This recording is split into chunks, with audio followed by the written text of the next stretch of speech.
Before we start, I just wanted to, again, say a couple of words at the beginning. As this is a very controversial and obviously very sensitive topic, I know there are a lot of people who have very different views and different feelings about how we might have done this. You know, people who are not here, as we've heard from the questions, you know, to give different perspectives. Just to say again that this is not intended to be a definitive statement on this as we've already said, very sensitive topic. And we understand that there are a lot of other people who would like different perspectives to be raised here. Some people who don't like the wording of things. I've actually received a couple of nastygrams on my email in the break. And I would actually encourage everybody who does feel unhappy in some way to come and talk to me.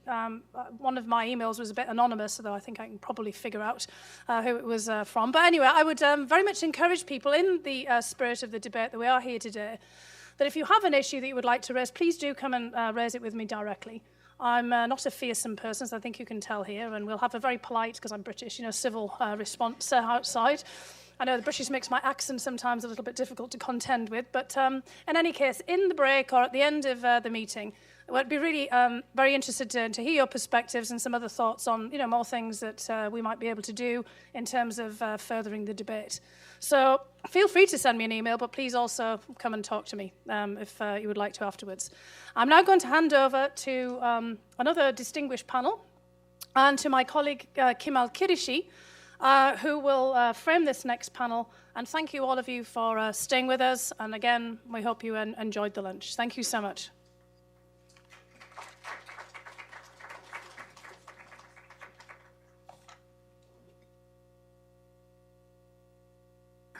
Well, thanks, Fiona. Thanks to you all for being with us today.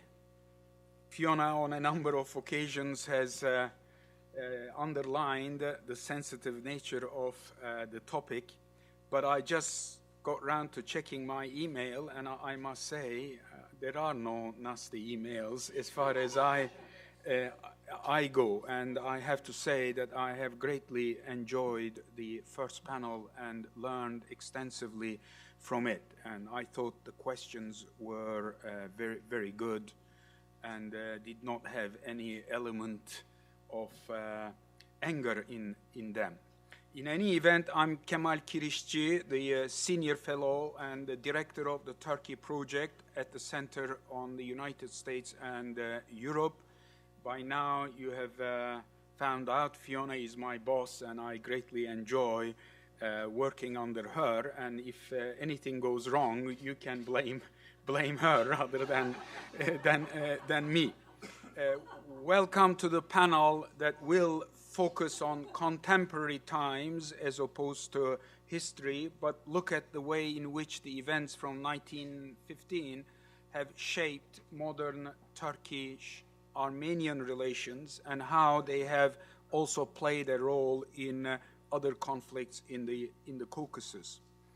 One critical aspect of this topic is normalization of Armenian-Turkish relations. That's relations between Armenia and Turkey, and hence the opening of the border between the two countries.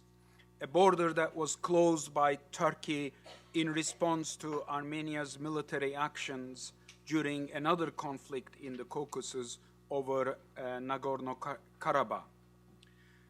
I thought the best way to appreciate the significance of the border, especially for us, Turkish citizens, is to visit Armenia, but not by air, by land. It's a physically beautiful, but otherwise a treacherous ride. Thanks to funding from the Genesis Group, I was able to take this ride via Georgia on 2 occasions last year as a part of a project looking at the regional security in the South Caucasus. It is a treacherous ride because the road and the traffic on the way to Yerevan is a dangerous one. It reminded me of the windy and mountainous sections of the 2-lane highway between Ankara and Istanbul in the late 60s, early 70s, as I rode it in the back of a 1966 Impala of my father. The ride requires breathtaking skills and diligence to navigate in and out of columns of cars and heavy load trucks on a road full of blind spots. To make it worse in my case, we were sitting in a Japanese car with a right-hand drive. So you can imagine how it felt overtaking trucks in a bend. It is a treacherous ride because it also focuses you to take note of the socio-economic consequences of the collapse of the Soviet economy and the closed border between Armenia and Turkey. Inevitably, you ask yourselves the question, how would this drive had felt like if the border between Armenia and Turkey was not closed? And what would this mean in terms of regional economics and politics? We have now a panel composed of names that have worked on these questions and related aspects of it for many years, if not a lifetime. Tom, you already know him, and I'm a very slow book reader. I did, though, read half of the book on my way to Baku last week and the other half on my way back. And I have nothing but praise to say about the book. I highly recommend to everyone to give it a try. Gerard Libardian is a name that we have long been familiar with, and all I can say that every single encounter with Gerard for me has been a very enriching experience. Gerard served as a professor of history at Michigan University, where I too had a chance back in the late 90s as a Fulbright scholar teach there. But I think what makes Gerard very special that he is someone from the field who has, for all those years, tried to open that border. And back in the early 1990s, when he served with Levon Ter-Petrosyan, the president of the first Armenian Republic after the end of the Cold War, he shuttled between Turkey and Armenia and got to spend time and almost settled the issue if it was not for what happened over Nagorno-Karabakh and the territories surrounding it. We also have two very good friends and colleagues of mine, Mithat Çelikbala, who's a professor at Kadir Has University, and Nigar Göksel, who is from civil society, and both of them really know South Caucasus. I'm a very late comer to it, a comer on that ride between Tbilisi and Yerevan. I was always very impressed with the knowledge and the experience they have from the South Caucasus, Armenia, Azerbaijan, as well as Georgia. Nigar also has recently been appointed as the senior analyst in Istanbul of the International Crisis Group. But if you allow me, before I turn the floor to the panel, I'd like to pay homage to Hrant Dink, for whom we have put this conference together. He was someone who worked to help to find a constructive answer to the very question I have raised. I belong to a large group of people in Turkey and beyond it who have so much to say about him.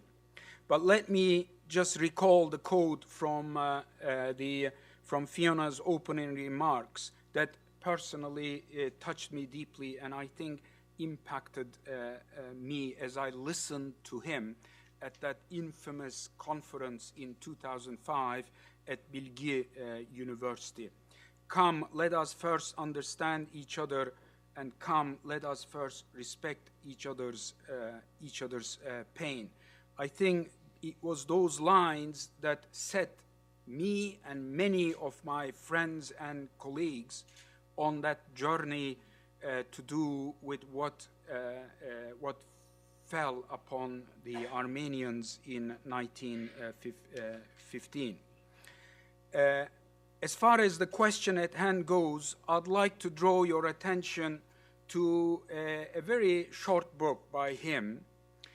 I'm not a very good translator, but the Turkish goes, "İki yakın halk, iki uzak komşu," like two neighbors so close yet so distant. And the picture on the cover is the river that separates Turkey and Armenia, which runs in a very deep valley with Hrant looking onto it. I hope that this conference and this panel will contribute towards the journey that he helped us to set out. Tom, let's start with you. My instructions from my boss is that we're supposed to do this in 15 minutes, but I know you prepared for 20 minutes, so you know, somewhere along there we'll meet. Okay. Thank you very much, Kemal. I'm going to continue with the theme of history, but the politics of the theme of history, and I've given my presentation a title which is called Navigating an Unpredictable Past, the History and Politics of Armenia and Turkey. In the USSR, official histories used to change so often that the joke was told, the Soviet Union is a country with an unpredictable past. We've seen that phenomenon played out last week again at Victory Day, which has been reframed in a new way with every passing year in Moscow. And I think the same phenomenon can be used to describe the histories, national histories, the politicized histories of Armenia, which along with Azerbaijan was part of the Soviet Union, and of Turkey. Soviet Union was founded in 1922, Turkey in 1923, and both with a notion that this is year zero, that we are starting history anew, we are setting the clock anew. And two countries very much founded on the principle of forgetting. Halil Bektay, the historian, has the phrase that he calls it in the Turkish case the myth of the Immaculate Conception of the Turkish Republic. In Turkey, the history of the Armenians has changed several times over the past century. As we know, Mustafa Kemal, later to be called Ataturk, played no role in the deportations of the Armenians in 1915. Ataturk actually had common cause with the Armenian revolutionaries who were assassinating the young Turk leaders of the Committee of Union and Progress. He also wanted to see the predecessor regime decapitated. But historians, including Tana Akçam, Eric Zurcher, have shown us that there was also, as well as this decapitation, there was also a continuity between the Committee of Union and Progress and the new Turkish Republic, if only because the Turkish Republic usefully saw the expropriation of Armenian properties as a fait accompli, and as has already been mentioned, as a foundation for the formation of a new ethnic Turkish bourgeoisie. As we know, the Armenian question mostly disappeared from public consciousness from about 1930. Only one history book, that of Esat Urash, was published in Turkey in about 40 years on the Armenian question.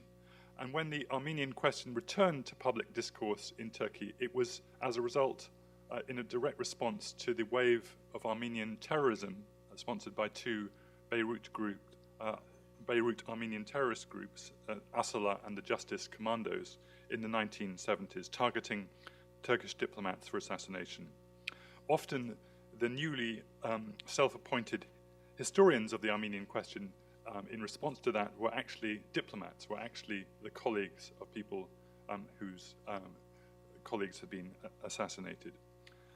Older Turks who had actually lived through the apocalypse of Anatolia in World War I could put their own spin on the slaughter of the Armenians, but they never denied that it had actually happened.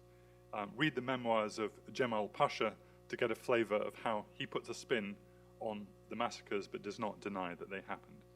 But as Jennifer Dixon and others have documented, a new narrative forged in the 1970s and 80s treated the Armenians unequivocally as enemies, fifth columnists, and threats to the state. New, exceptionally low casualty figures were produced for the first time. There was suggestion, again for the first time, that Armenians had been the objects of allegedly benign relocations rather than violent deportations. In this way, the Ottoman Empire of 1915 and Turkey of 1980, an embattled state on the front line of the Cold War, were conflated, with the threat to state security still issuing from Russia in alliance with the Armenians. Since the AKP government was first elected in 2002, Turkey has changed a great deal. Its unpredictable past has become more nuanced. When Turkish leaders Recep Tayyip Erdogan and Ahmet Davutoglu expressed condolences to the grandchildren of Armenians, talk of inhuman deportations or even crimes against humanity, they are replacing and supplanting that old narrative of the Armenians as traitors. You can't express condolences to traitors. Instead, we now have a Turkish leadership under Erdogan that sees itself as the heir of the multicultural Ottoman Empire, seen in a rosy light with benevolent Sunni Islam as the governing principle. In that spirit, last week, Davutoglu actually went to Syria, crossed into a war zone to pay homage to the tomb of Suleiman Shah, grandfather of the founder of the Ottoman Empire. In this telling, there is still an unconvincing equivalent between those, both Muslims and Christians, who died in warfare, and the peaceful Armenians who in 1915 were targeted for destruction and deported from their homes by the state when war was still far away, from towns as far away from the front as Izmit by the Sea of Marmara. This new AKP multicultural narrative charts a path to reconciliation too easily. If we are being flippant, we might call it from shared pain to champagne, as it still underestimates the gravity of what happened to the Armenians and the Assyrians. But it is a big step forward to what came before. Hrant Dink, whose name has been mentioned many times and I'd like to mention again, was the author of many wonderful aphorisms. In a phrase that pleased neither nationalist Turks nor Armenians, he observed that for Armenians, Turkey is both the poison and the antidote. This is true in so many ways, but I want to focus now on how his poison-antidote metaphor is true for the writing of Armenian history. There is a need for a much more honest and bleaker history of modern Armenia and Armenians to be written, that relates, among other things, the cruelties Russian Armenians often dealt out to Muslims in the years 1916 to 20. At the same time, it should be obvious that it's much harder for Armenians to write that history, so long as Turkey has not owned up fully to the much greater atrocities in form of the mass destruction of the Ottoman Armenian population, the genocide that was committed in 1915 and 1916. Clearly, one reason that the word genocide itself is so toxic, and a major reason why Armenian official history of it is so one-dimensional, is the continuing painful slowness of official Turkey to acknowledge what happened. To put it another way, years of Turkish denial have helped to stunt the growth of Armenian history, which has not matured to full adulthood. Instead of analytical history, some Armenian scholars still engage in a seemingly endless process of proof in order to confront Turkish denials, amassing documentary evidence of the crime, which they then display in pamphlets or outside the Turkish embassy, accompanied by often gruesome photographs of the dead. Others, especially in the Republic of Armenia, engage in the mythologization of heroes and martyrs without leaving any place for the human beings who actually lived or died in 1915. In this story, Turks are essentialized, and Armenians' history in the Ottoman Empire is taken to be one long prelude to the 1915 genocide. There are, of course, dissenters to these narratives. In 1963, Hannah Arendt won equal parts admiration and hatred from fellow Jews when she published her book Eichmann in Jerusalem, which sought to analyze the thought processes of the Nazi mass murderer Adolf Eichmann and the role certain Jews had played in the Holocaust. By subjecting the mass murder of her people to historical analysis, she broke too many taboos. 3 years later, in 1966, the Armenian novelist Goguen Mahari attempted something similar in his novel Burning Orchards. Mahari was personally acquainted with some of the worst that the 20th century had to offer. Born in 1903 in the city of Van, he was a child when the battle over his home city turned into an inferno. After fleeing with his family to Soviet Armenia, he was arrested and spent more than a decade in Stalin's Gulag. His novel, Burning Orchards, about the siege of Van, is both an elegy for the lost city of his birth and a savage satire on the clumsy Armenian revolutionaries who put their fellow Armenians at risk by embarking on dangerous adventures against the Ottoman government. Mahari's timing could not have been worse. In 1965, Soviet Armenia had finally shed its silence about the genocide with mass demonstrations in Yerevan. His anti-heroic narrative was greeted as a betrayal. Copies of the book were burned, and Mahari was forced to withdraw the manuscript from the publisher and resubmit a self-censored version. 50 years on, Mahari's novel is still not a mainstream work in Armenia. Nowadays, it is possible to read proper, nuanced, analytical history about 1915, written by both Armenians and Turks, and some of the historians are with us today. I'm happy to say.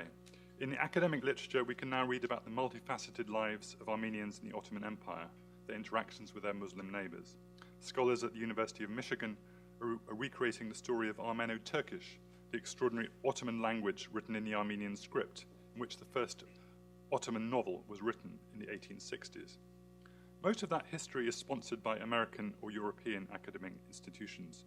Too little of this, unfortunately, has entered the public discourse of Armenia itself. For reasons that are both understandable and unfortunate, we hear too little about how the Republic of Armenia in 1915, thereafter Soviet Armenia, was forged basically in ethnic cleansing of its Muslim, mainly Shiite population, people who were known at the time as Tatars, but whom we now call Azerbaijanis. Again, the story is too little known of how Azerbaijanis again bore the brunt of the Armenian national project, being deported from Armenia to Azerbaijan in 1948 and 1988 to 90. Of course, it was not one-way traffic. Azerbaijan, in a different way, also targeted its Armenian population. In 1988 to 90, Armenians were violently expelled from Baku, Kirovabad, and Sumgait. Nowadays, a much more extreme anti-Armenian ideology is to be found in Azerbaijan than in Turkey. The Azerbaijani side of the story is a whole separate tale that I don't have proper time for today. But I do think we can trace a direct line between 1915 and the current-day deadlocked Armenian-Azerbaijani conflict over Nagorno-Karabakh. In his history of the First World War and the Ottoman Empire, Shattering Empires, Michael Reynolds writes of how the Young Turks brought destruction on themselves and others through a vain pursuit of absolute security, although, of course, there can be no absolute security in this world. The main victims of this vain pursuit were the Ottoman Armenians. We can also see the cascading effect of this mentality through the decades. In a strange and terrible way, the Armenian state seems to have absorbed and internalized this false lesson too, in the way it fought the Nagorno-Karabakh conflict. An Armenian victory in the conflict and the occupation and destruction of 7 Azerbaijani territories around Karabakh, in turn, displaced the victim complex onto Azerbaijan. Azerbaijan, in turn, has now made the trauma of defeat, and especially the 1992 massacre outside the village of Khojali, into a central part of its national narrative. In recent years, the killings at Khojali, the worst crime of the Karabakh conflict, have been given greater and greater prominence in the Azerbaijani national calendar and elevated into the Khojali genocide in evident competition with the Armenians. I'm not a historian, I'm a consumer of history. But as a consumer, what is my demand of the historians to make better history? What would I like to see emerging from the past to challenge the comfortable orthodoxies of the present? Well, I would say that when it comes to the telling of the main narrative in 1915 in Turkey, I think the job is already half done. The elements are already in place. A lot of good analytical history has been written over the last 15 years. If Turkish society can only read and absorb the books of Taner Akşam, Donald Bloxham, Fuat Dündar, David Gaunt, Raymond Kevorkian, Ronald Suni, Erich Zürcher, to name just 7 authors, I think the job is mostly done. As for the Armenian side, I've already mentioned one unwritten history. This is the history of Armenia as a land that was also home to non-Armenians. To be crystal clear, I'm not talking about another mythological land, the modern Azerbaijani invention of a Yerevan Khanate that had no Armenians in it. I mean Armenia as a country which for several centuries was home to a mixed and shifting population of Muslims alongside Armenians. Few physical traces of their culture remain, but the historical records are there and they deserve to be retold in the history books. The other history that I have yet to see told properly, and maybe I was speaking too soon because we discussed it in the first session, is the one coming alive in Turkey, and that's the story of the Islamized Armenians. Lena has written about it, and others, and I think when this story gets told, I think this does reconfigure how we understand the Armenian genocide. It seems that the stigma of rape and sexual violence and the kind of closed nature of the topic at the time has ruled that out of history, and it's only just beginning to re-emerge. But if the figures are correct, and 100,000, Eric Zerka also uses this phrase, 100,000 Armenian women and children were left behind, and that could be indeed a conservative estimate, then there must be 2.5 million Turkish citizens who have at least one Armenian grandparent. This is not an easy story to tell. It breaks taboos about sexual violence. It disturbs the calm surface of Turkish identity. Scratch a Russian, they say, and you find a Tatar. What happens when you scratch a Turk? The story of the Islamized Armenians also asks Armenians a difficult question: to accept as their kin people who grew up as Turks or Kurds and do not speak the Armenian language. So in conclusion, I dare to say that this is the kind of difficult history that both Turks and Armenians need if they are to engage in real dialogue, rather than engage in the politicized shadow boxing about an ever-changing and always elusive past. Thank you.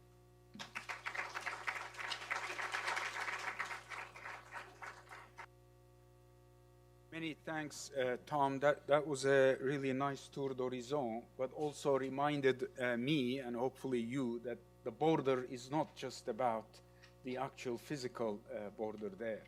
Gerard, it's your... Tom did it in less than 20... I'll use up the rest of this time. All right. We're constantly negotiating, what can I say? Before I present my paper, I'd like to join others in paying homage to Hrant Dink, and there's no need to say more about him, but I would like to pay homage to a colleague and a friend who passed away just a week or 10 days ago, Vafa Gulizadeh, who had a major input in transforming a shaky ceasefire into a permanent one in the War of Karabakh. That story has not been written. I hope it will be part of my next book. My presentation will approach the themes we have been discussing from a different angle, that is, from inside out. The impact of genocide on Armenian political thinking and the way it appears in the foreign policy of independent Armenia and its strategic implications. In other words, the instrumentalization of genocide. I will leave aside the discussion of the diaspora. The Ottoman Empire and Turkey have been at the core of Armenian attitudes for a long time, but especially since World War I. With or without recognition, with or without direct references, affairs of state, public opinion, and scholarship have been formulated with reference to what is one to think of the Turk, and that has a lot to do with Armenia's independence or the impossibility thereof. In simple terms, though I hope not simplistically, here's the question. Are the Turk and Turkey genocidal in their essence? Or is what happened in 1915 explained by historical circumstances as a historical event or process? If the answer to this question in substance is yes, that the Turk and Turkey are genocidal, then Armenia cannot be an independent state. It must always rely on Russia for its protection, and Russia is more than happy to indulge and extract a price. The price for security in this case would be the loss of sovereignty and the imposition of whatever regime is convenient to Moscow in Armenia. In this case, if the Turks and Turkey are genocidal in essence, Armenia cannot have and does not need a foreign and security policy. They're not actors in the making of their own future. They just need to make sure that Russians love them. Armenia and Armenians, therefore, cannot have a history. At best, they will have a martyrology. If the answer to the first question is negative, that we are dealing with history and historical processes, then if we do not proceed as if Turkey was a genocidal state, then Armenia has a chance for independence, independent statehood, and then what Armenians say and do matter. Just as a quick background, in 1980, there had evolved a consensus in the diaspora, despite battles before, that Soviet Armenia is okay. It is secure. So we're not independent. Well, there are issues with human and political rights, but it's okay because we are secure. So the diaspora came basically to agree with the regime in Armenia of the Soviet statehood. And historiography, even in the diaspora, but certainly in Soviet Armenia, emphasized the Russian orientation as a natural thing for Armenians to follow because it provides for security. And I think this was also a way for the communist regime that had lost its legitimacy to legitimize itself by following the nationalist line or a national history line, emphasizing genocide and indirectly saying that you guys shouldn't think about independence. The Garapal movement, although started on the question of Garapal at the time, evolved very quickly because of Soviet behavior and because of other pressures. It evolved into a major program, a movement for national revival and eventually independence. In this debate, and this issue was debated in the Supreme Soviet of yet to be independent Armenia, and these two issues were presented. There were even diaspora representatives who were invited to address, and some parties and the Communist Party argued that Armenia cannot be independent because there's Turkey. And we need to stay within the Soviet Union. Otherwise, if we are independent, we're not part of Russia or the Soviet Union. They will come and exterminate us, the rest of us. By some miracle, it is the second policy that won in Armenia in 1990-91. That is, we can be independent and we can deal with Turkey state to state and have normalized relations. Incidentally, I should say here that the border between the two countries was not closed in 1993. It was closed during the Soviet period. It was the Iron Curtain, remember? There was only one train for decades that came from Moscow to what is Gyumri now, then Leningrad, crossed the Turkish border, and then was there. It 2 cars. I took that in 1975, once a week, Wednesday noons. That was it. It came, dropped people off, didn't take anyone, and came back. So the border had been closed. It never opened to be closed in 93. Now, at our request, in 92, Turkey opened the border to bring in European-donated wheat, which couldn't come by trains from, because of the Abkhaz conflict. So I'll talk about that a little later. But also they opened it for special individuals. I crossed that border 3 times to go to Ankara for negotiations. Now, we've had 3 administrations, 3 different presidents in Armenia. 3 administrations. Well, I have these suspicious looks at when people look at that. 3 administrations. The first was the Derbedrosan administration. In terms of relations with Turkey, it was a very simple proposition. That is, we normalized relations and opened the border without any preconditions. The genocide issue was not a matter of state policy. It was a matter of commemoration, it was a matter of history, it was a matter of a museum and dignified processions, but it did not constitute the basis of Armenia's foreign policy or certainly for the bilateral relations. The issue was not discussed, at least not on our part. It was raised sometimes informally when we had too much ruckus with the Turkish colleagues. They might raise, aren't you going to talk about this thing called genocide? And I'd say that there's no such thing, a thing called genocide. There is a genocide, but I'm not talking about it. You want to talk about it? Go ahead, not I. So anyway, it was a simple proposition, and as Kemal indicated, in 93 February, we were very close to having a protocol to normalize and open the border. But the operations on the Azerbaijani-Armenian conflict became too much of an issue, and Turkey stopped these negotiations. We continued talking. Since then, bilateral relations have been linked to the Karabakh issue. So the genocide issue was not there as far as a matter of bilateral negotiations.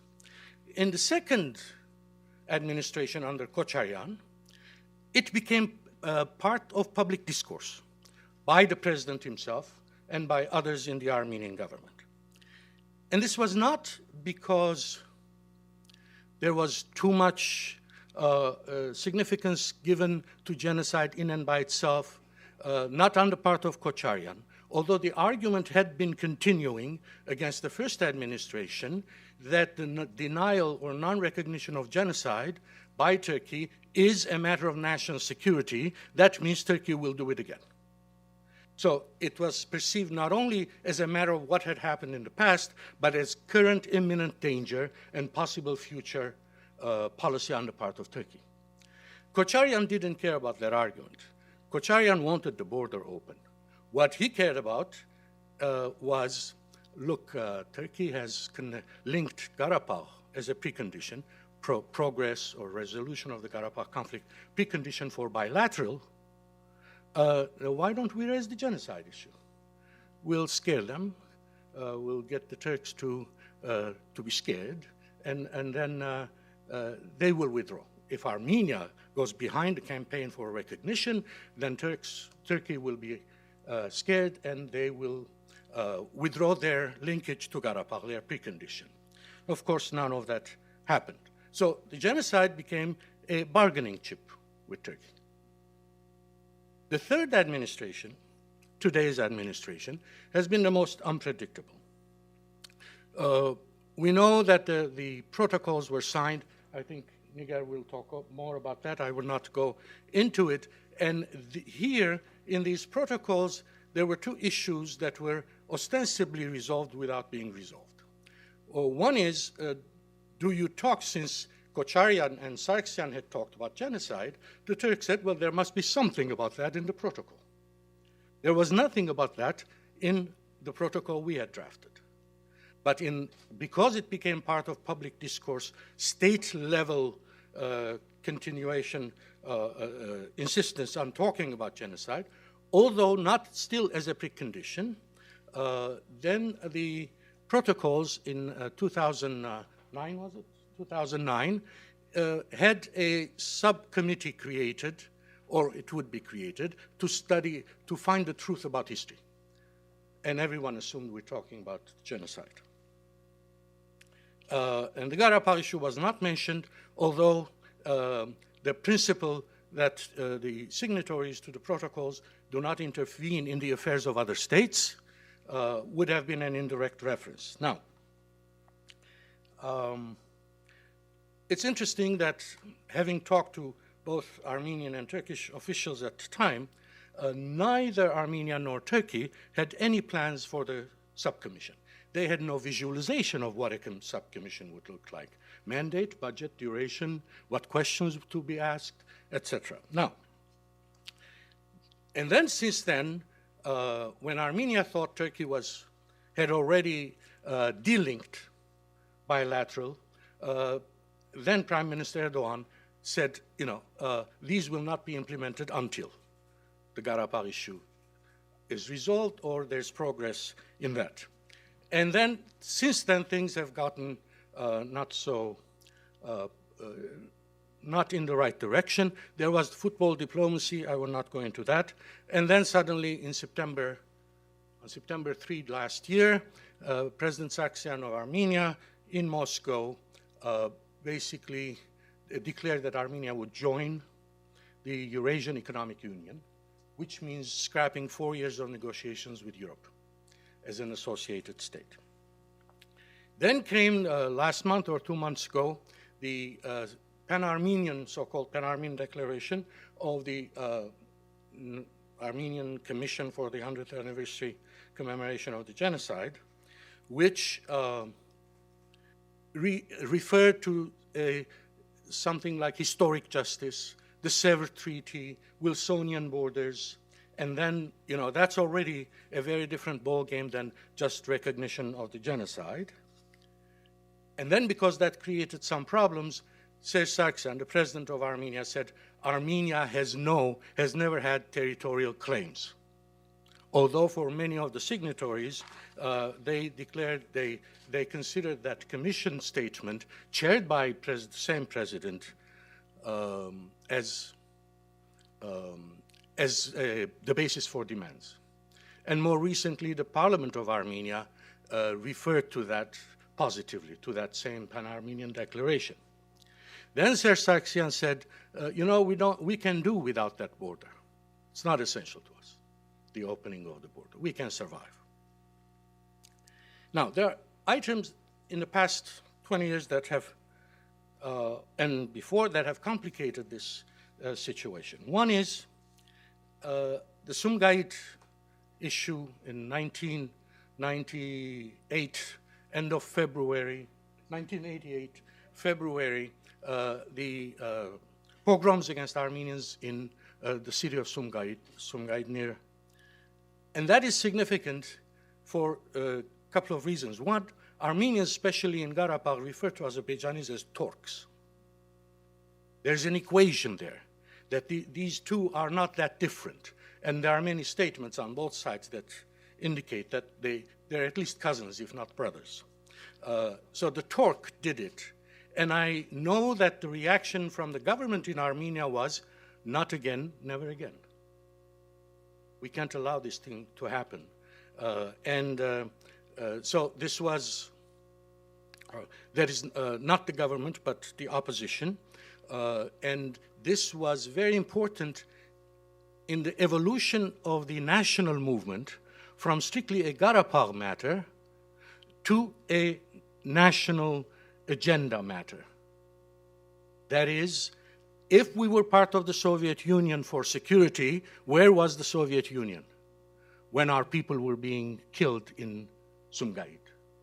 So the connection became a very important thing, and it's become worse since then, and that makes it very difficult, makes it more difficult to resolve the Karabakh problem, because if you see it as a Turkish problem, then it's a different sort of animal. Azerbaijan has joined in with Turkey on the denial process. You know, despite early resistance to that, eventually, I assume that Turkey demanded that Azerbaijan be join the campaign for denial. Now, then there's the rhetoric, the Turkish rhetoric of power, and then there's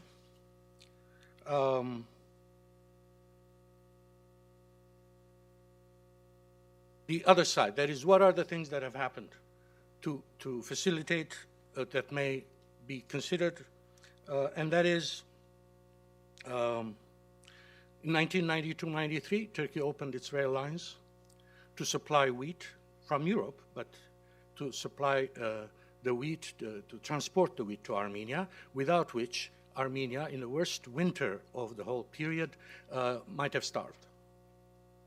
So this indicated something, that the Turks are not there to kill you. If they wanted to kill you, all they needed to say is, no, we're not giving you our rail lines. But this, despite the fact that I repeat it, has never come into Armenian political discourse, because it counters the other narrative. The Turkey has opened the rail lines, which it closed because of Karabakh. Turkey opened the charter flights between Istanbul and Yerevan. that is very important. It has facilitated visa issues. It has not prohibited indirect trade through Georgia usually, and the large number of Armenians from Armenia who work in Turkey are still okay. Turkey no longer prosecutes people who use the term genocide. There's a significant number of, still a minority, but a significant number of historians, Turkish and from Turkey, and students who study this issue, and books that are published. There are some churches that have been renovated. There's a different attitude, and Tom referred to some of them. The statements by the Prime Minister and President on April 23, April 24, are certainly not satisfactory. But the fact that they did make a statement, I think is significant. Now, well, where are we now? Putin was in Yerevan on April 24th, and it made the Turks upset. And but then the next day he called Turkey a strategic partner. So that complicates things, but you know, we will, if we want to, we can disregard all of that. Putin is still our man. What Putin is saying is, look, it's a good thing you have the April 24th. Don't ever forget the genocide. Don't ever forget the character of the Turk, although they are our strategic partners. But for you, they're a threat. And so don't think about resisting our attempts in the South Caucasus. And, you know, we will provide you the security regarding Turkey as long as you give up whatever we want you to give up. And that process is continuing. That is, there has been the more importance given to genocide on the state level in Armenia, the more sovereignty we've given to Moscow.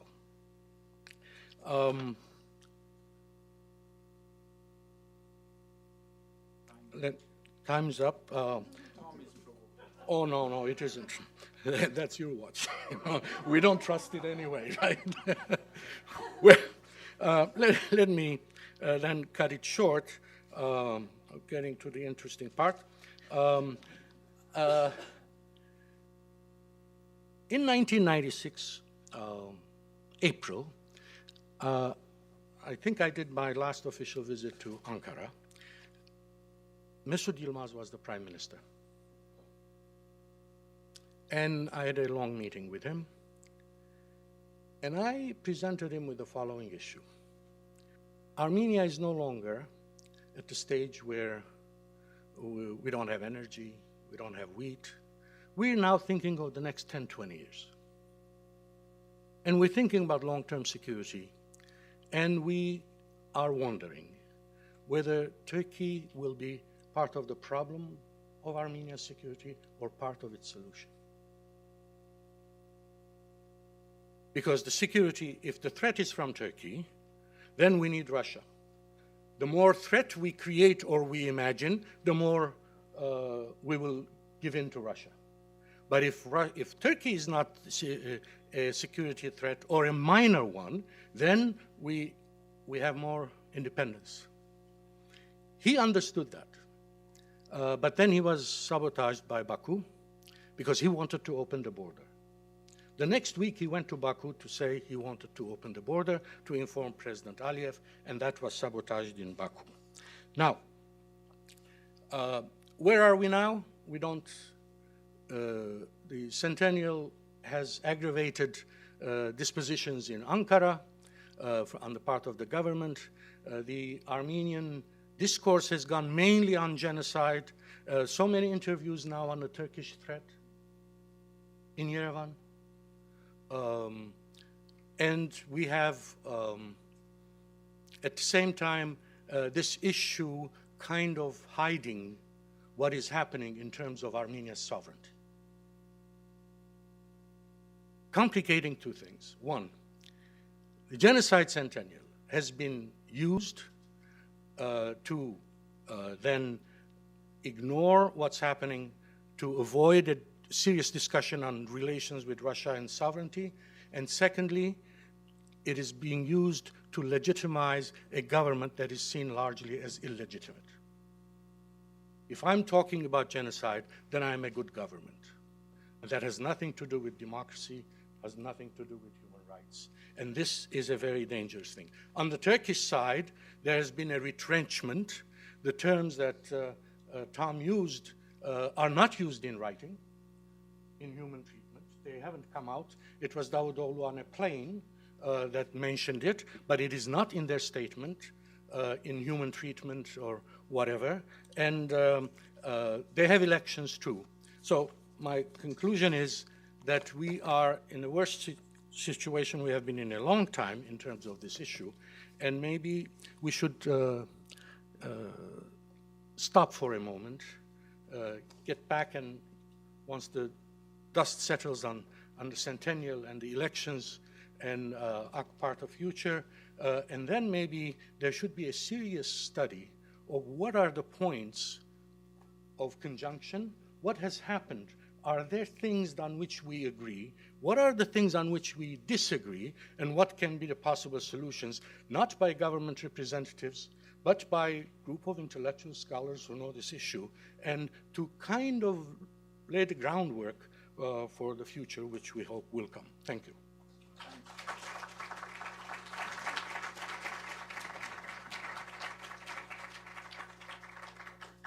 Thanks, Gerard. I really wish there was more time for you to develop your ideas and go into greater detail. But as I listened to you, I couldn't help but think of Winston Churchill when he gets up at the House of Commons, takes out his watch before he starts talking, and people start yelling at him, "You need a calendar, you need a calendar."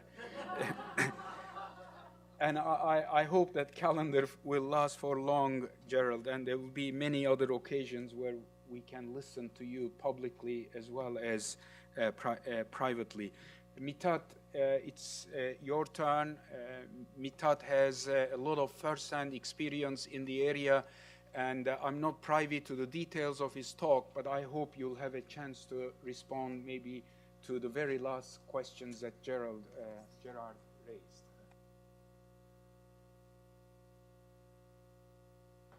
Thank you very much indeed. I also would like to start with thank to the organizers. It's a great chance to be here and to discuss this issue, especially after almost a month of centennial, and it's an issue in Turkey as well, and we are discussing. And my title is Turkey and Armenia, or Turks and Armenians, partners in a case of arrested development. Arrested development is a medical term for stoppage of physical or mental development. This is a developmental disorder, form of mental retardation that develops in some children after they have progressed normally for the first 3 or 4 years life. How about Turks and Armenians, or Turkish-Armenian relations for a century, or Armenia-Turkey relations for more than 20 years, with an independent Armenian state emerged around Turkey? Is this a case of arrested development? How can we change our mindset and develop a further positive kind of relationship between Turks and Armenians, Turkey and Armenia? This is the issue. And it's very clear fact that we are discussing since the beginning of this conference. The most Armenians and Turks have been separated by trauma, geography, and politics for a century. Clashing narratives have defined separate collective memories in both parties and the interviewing narratives of political violence that bound together. And there is a full-fledged semantic debate going on, and there is a feeling among the international community that Turkey seems to be losing this debate in terms of genocide. As a response, especially for the members of this mentioned community, the Turkish overreaction is getting fierce, supported with a century-old policy of denial with various versions or silence. And this Turkish silence and denial fuels Armenian anger and, of course, creates little sign of reconciliation. And this Armenian anger regenerates new Turkish narrative against the Armenian narrative of genocide and refresh conservatism and nationalism among Turks. A vicious circle, a cycle. How can you broke, or Turks or Armenians can broke this cycle? For Armenians, the narrative is centered on the genocide, and genocide became a central marker of their identity. The psychic wounds passed through the generations. For Turks, or you may say Turkish government, the atrocities were committed, but they happened in wartime when plenty of other people were dying. Officials heavily deny there was ever any plan to systematically wipe out the Armenian population, the commonly accepted definition of genocide. The deaths were the results of isolated killings or starvation or simply the realities of war. For example, Ibrahim Kalın, the Deputy Secretary, Under-Secretary General in Turkish presidential administration, currently in his article says, what happened is relocating large number of Armenians as measure of counterinsurgency. This decision combined with wartime politicking, lack of resources, and organizational ineptitude led to an unfortunate period of chaos, unruliness, and death. Turks, Kurds, Armenians killed each other in the thousands, betraying their remarkable history of coexistence in Anatolia. Or President Erdogan reiterates Turkey's position as Armenian diaspora is trying to instill hatred against Turkey through a worldwide campaign or genocide claims. For Armenians, genocide is a fact, and veracity of genocide cannot be questioned under any circumstances. For Turks, genocide is not just simply an academic term. It has a legal framework due to UN and carries tremendous implications in international courts and tribunals. Moreover, it's an historical issue, and we need to leave the issue to the historians. For many, of course, if not all Armenians, as Rafi Hachaturian says in New Yorker, the desire for revenge was not always easy to separate from the desire for justice. The idea of reconciliation was unimaginable. And then how we go forward and to play within the political environment? For Turks, the attitude is a reflection of hatred.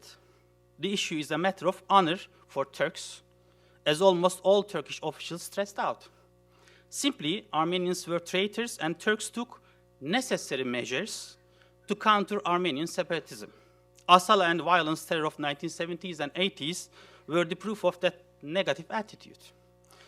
While Armenians are expecting the recognition of genocide and increasingly focused on reparations or compensations, for that, Turks offering condolences to Armenians as well as other victims of early 20th century events and calls that, in quote, attempts to create hierarchies of pain and sow seeds of animosity are wrong and inhuman.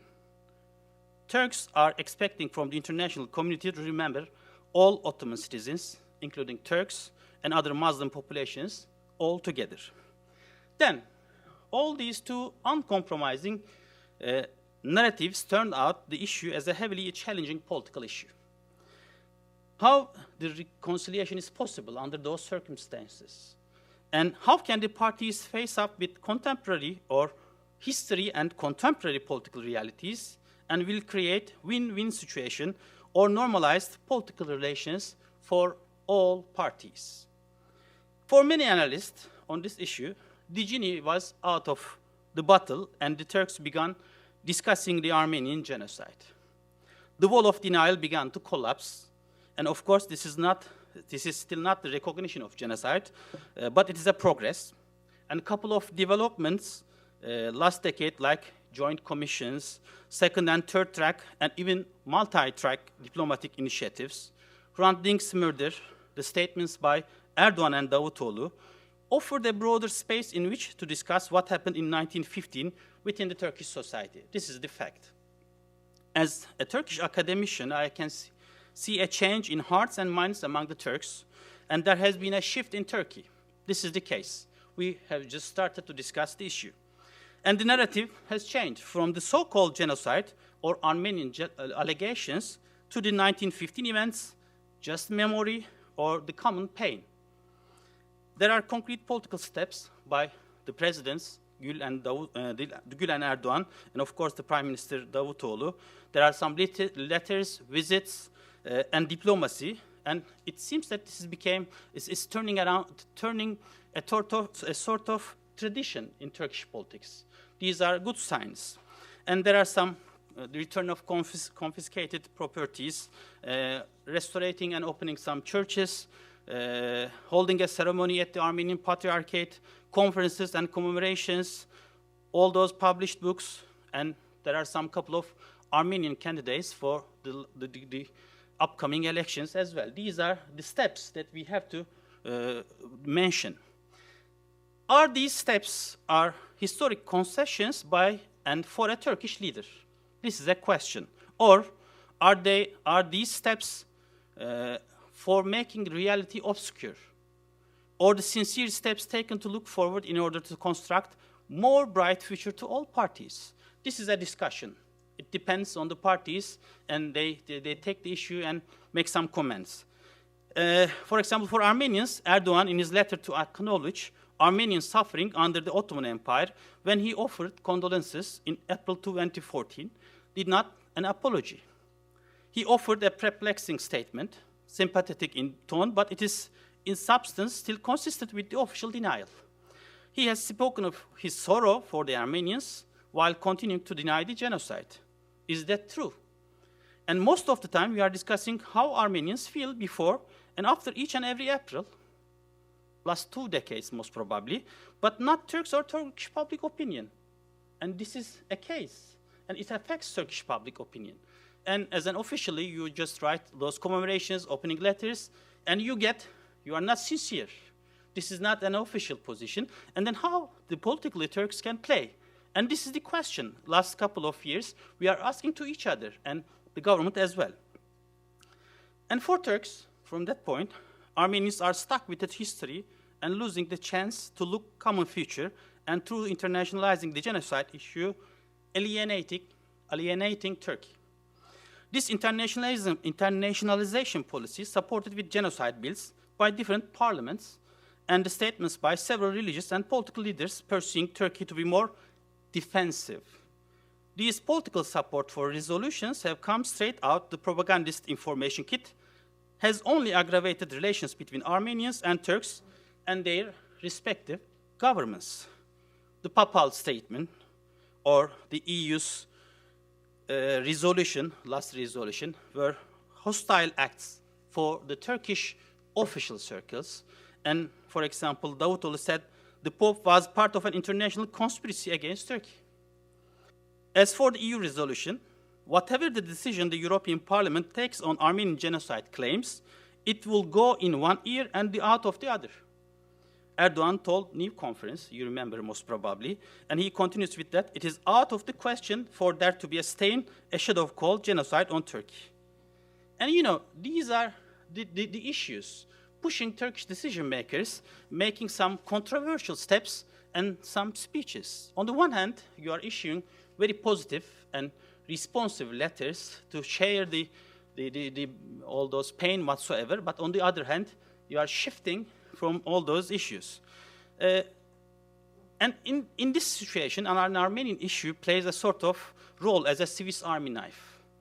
And it's to be used for domestic reasons, to generate or regenerate nationalism and conservatism on the one hand, and on the other hand, you are playing an international community with this idea. But it is worse for the population, to Armenia and the Armenians, and of course for the Turks. But there is one, I think, concrete result, political result, which is alienating Turkey. And Turkey responds with the same way, try to internationalize or regionalize the issue. And there is a good experience. And we have Armenia there, borders are closed, and Turkey have some good relationship with Azerbaijan.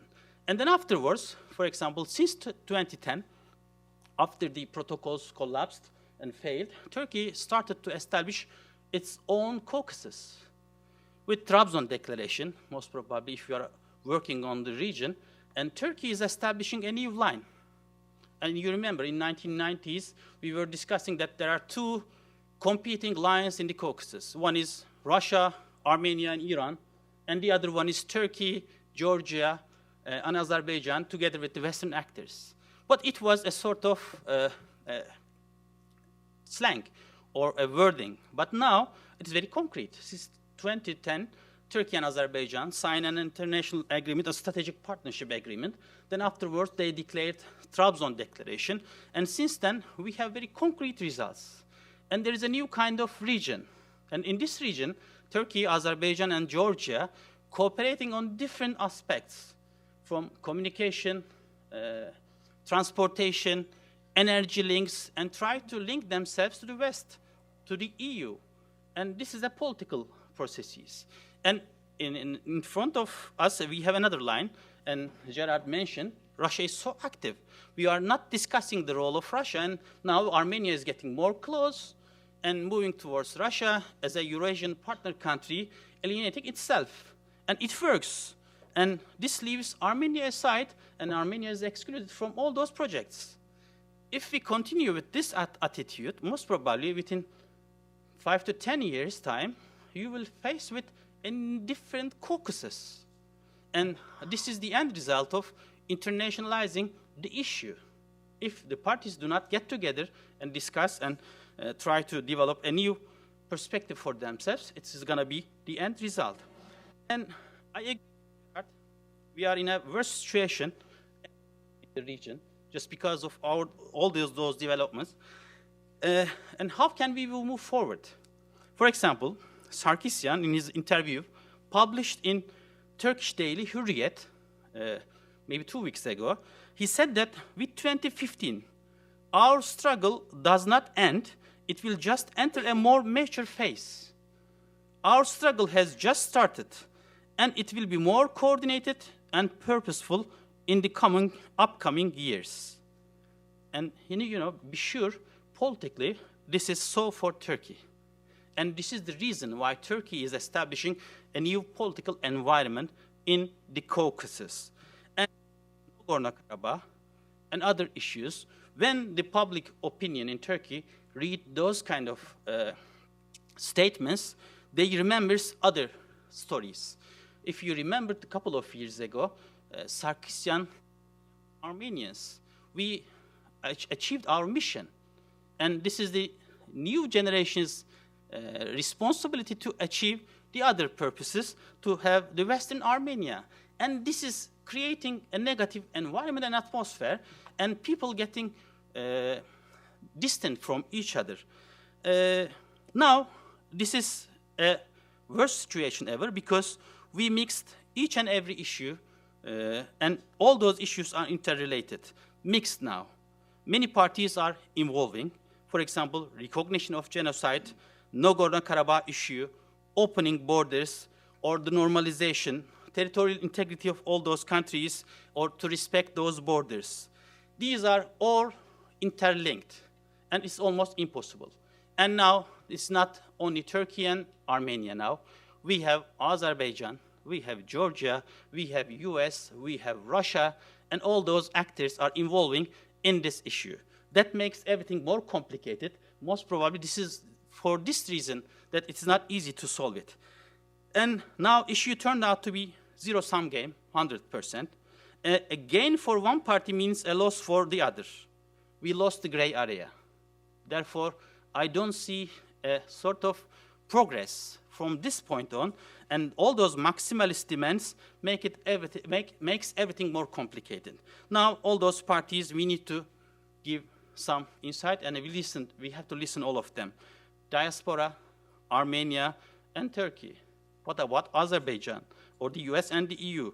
What role for Russia? These are the issues that I am leaving aside, and most probably with question and answers, I try to clarify my position and try to understand the issue. I think I am on time, and let me stop here, and thank you very much.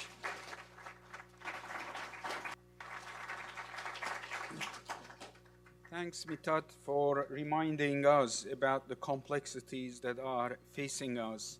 I'm hoping that Nigar, now with the International Crisis Group, will be able to offer us some a way out of this difficult situation.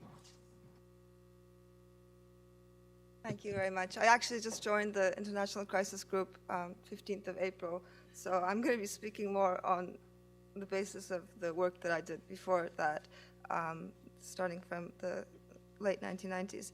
I find myself in an interesting position because so much ground has already been covered, and so I try to fill in the gaps and maybe look to the future a little bit more, not go back into history too much. And in fact, the way I'd like to frame the problem is the part of the problem that I'm taking up is the Armenia-Turkey normalization in the sense of opening the border. And in that sense, I think it's much more linked to Nagorno-Karabakh than it is to the history disputes. And it's also more linked to Russia in that the whole reason, or the primary reason, that the Armenia-Turkey border being opened is has been desired by Washington and the Euro-Atlantic more generally, is to weaken Russia's hold on the region, to have more competition from Turkey and from Europe. So I think I'm going to be, and in fact, to the extent that I mention history, it's going to be, in a sense, to try to take it out. I think Turkey embarked on the protocol process, the protocols of 2009, with two wrong assumptions. One of them was that having a historical commission or sub-commission would reduce the pressure on Turkey of the genocide recognition campaigns, and somehow that would be neutralized. I think it became obvious throughout the debate among Armenians, it became obvious to Turkey as well that that was not going to happen, that was going to continue alongside any kind of exploration of history that might be going on.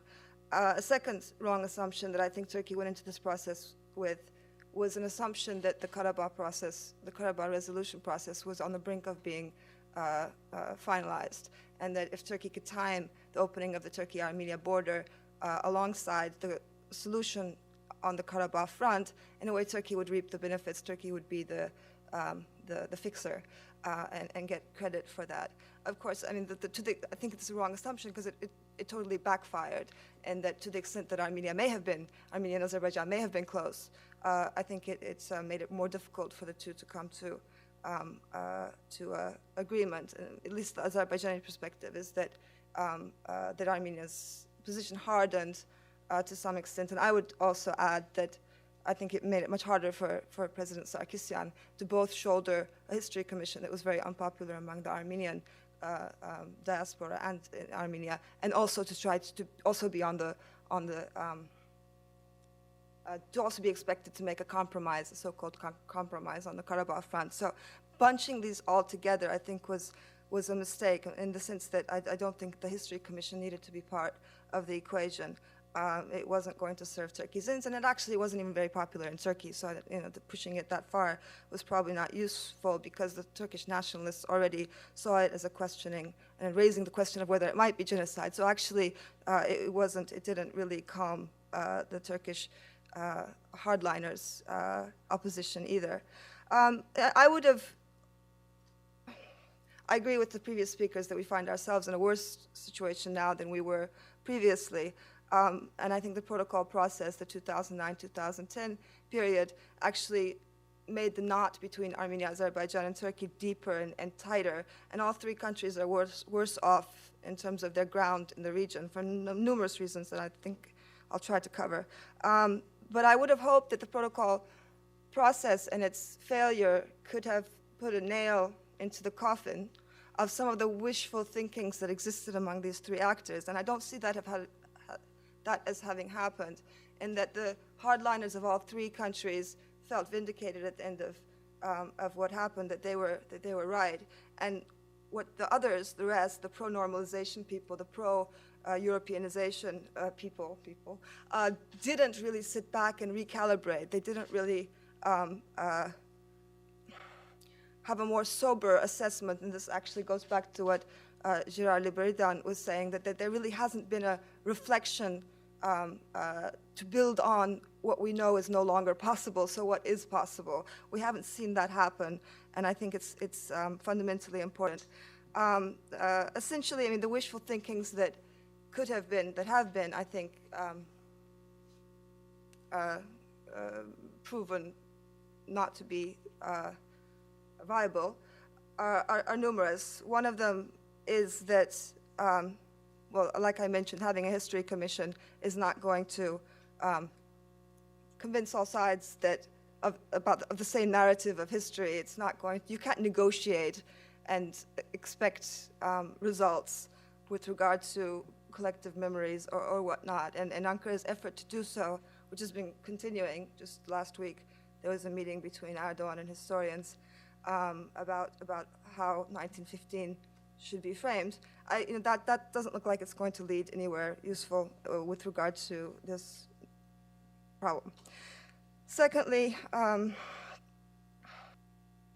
think the assumption that Armenia would trade territory in Karabakh, around Karabakh, for an open border with Turkey is one that on numerous occasions has proven not to be a very sound assumption.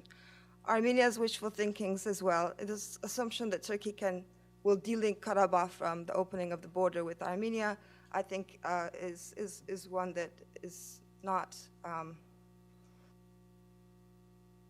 sound, in that it doesn't look like it's going to happen, and I can go into lots of details about that, but the leverage that Azerbaijan has over Turkey, at least for the time being, is such that I would not expect Azerbaijan's position to be disregarded by Ankara. This relates to domestic constituencies, to votes, to business contracts, to numerous investments Azerbaijan has made in the country, to geostrategic calculations about the worry of pushing Azerbaijan into Moscow's lap. Once upon a time, and it still is, there's a solidarity element to it as well, but there's much more than just solidarity involved. It's a calculation, and it doesn't add up. I think Armenia, another wishful thinking on the Armenian side, April 24th, the passage of the centenary, I think has made it clear that coercing that international genocide campaigns are not enough leverage to force Turkey to open the border with Armenia without conditions. It didn't happen this year. It probably is not going to happen in that way anytime soon, and neither is Turkey going to recognize genocide on the basis of pressure from other international capitals. So that's also not working. Another thing that I think that we recently have realized, all of us, so that's everybody's wishful thinking perhaps, might have started in 2008 with Georgia's awakening, that if there is a conflict on the ground, Russia is the only power that's going to go in the only country that's going to go in with hard power. And so I think that's something that we all have to think about with regard to the Caucasus as well. So whenever an idea about a way to solve the Karabakh conflict comes to the agenda, almost all sides say the status quo is more convenient than trying to take a risk and trying to make a difference. But I would argue that we should rethink that, because everybody is losing ground at the time being. I think Turkey-Armenia relations, it's already been said, it's deteriorated. There's more mistrust. Last week, a statement by President Erdogan, more or less, to summarize it, was that the efforts to try to soften the climate has actually, efforts to find a middle way and soften the climate did not work. That's not the way that we should go from now on. That's more or less what I understood from his statement. I definitely recognize and agree with everybody's points about the Turkish society opening up in many ways. There's an expanding trend of an expanding segment of society that questions official narratives. No doubt, it's significant, it's important. I wouldn't pin too much hope on that tipping balances anytime soon. I think it's a gradual process, and I don't think that's going to change the political calculus in the near future. To the extent that the politics was geared at that the political leaders in Turkey were geared at expanding the space for a more free debate on history with Armenians, it's still there, but this whole framing of the debate about the hostility issue that was mentioned, the reframing of everybody who contradicts Erdogan's line as co-conspirators with foreign agents that are trying to weaken Turkey in the world. It makes it very difficult to have a free debate if at the end of it you feel like you're contributing to, you're being framed as a part of great powers that are trying to weaken Turkey. And it goes back to Taner Akçam's point in history as well, and that the sort of great powers notion and seeing the critics as pawns of other powers is more or less still there. Anyway, so that I think we have domestic democratic issues as well that are weakening the hand of the liberal intellectuals, let's say, that we're forging a more open debate on Armenia. It's been mentioned that Armenia is more entrenched under Russia's grip. I would also argue that another thing that's weakening, just talk about Armenia's, I'm going to go through all three countries and how their hands are getting weaker. From Armenia's point of view, I think Azerbaijan, what Mithat mentioned as Turkey's joining the Turkey, Georgia, Azerbaijan integration with infrastructure, I think that's just as much Azerbaijan-driven as Turkey-driven. And it's actually been very successful in that the geopolitical imperative of opening the Turkey-Armenia border is less now because there are soon to be at least a railway, there are pipelines, the integration in the region, the sort of Europe to Central Asia integration or route is being forged without the Turkey-Armenia border. So it's becoming primarily only important for Armenia's sake that the border be opened and that Turkey is able to reach the Caspian Sea now, okay, a few hundred kilometers longer, but there are other routes that are already being established. And a couple of hundred extra kilometers don't make a huge difference when you consider that most of the things that are traveling from the west of Turkey. So it's already 2,000 kilometers to the border. I think, the pressure is less. I think Azerbaijan's hand is also getting weaker in many ways. There's almost a broken relationship between Baku and Washington. Azerbaijan and the European Eastern Partnership program of Europe, very tense, very negative, sour tone. Azerbaijan doesn't attend most of the meetings. The focus on democracy being as strong as it is, as much as there's grounds for it, it also shows a lack of significance to Azerbaijan's geostrategic importance, and that the Caucasus seems a little bit more dispensable than it used to be for the West, which of course means that Georgia is more vulnerable as well, and that you don't see a lot of Western effort to ensure that this region doesn't slip into the hands of others. I don't think Azerbaijan can fully trust Ankara, and once the Tanap railway, the Trans-Anatolian pipeline, not railway, has been built, if Turkey can make leeway towards its ultimate goal of being an energy hub and has enough energy, natural gas, coming in from Russia, Turkish Stream, Iraq is an option. Once you have this excess gas that Turkey aims for, the leverage of Azerbaijan goes down.